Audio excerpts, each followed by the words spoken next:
су қайғы, ақ жүзін әжім торлайды.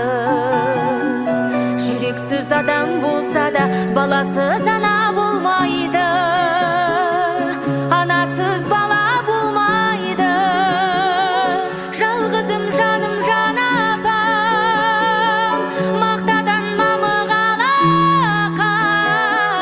Ананың жаны бос торғай, баланың жаны балапан. Адамды Алла көп сынар, әкенің сөзі оқ шығар. Анамдай сұлу адамзат жұмақ жақта да жоқ шығар. Жалғызым жаным жан апам, мақтадан мамық алақан. Ананың жаны бос торғай, баланың жаны балапан. Адамды Алла көп сынар, әкенің сөзі оқ шығар. Анамдай сұлу адамзат жұмақ жақта да жоқ шығар.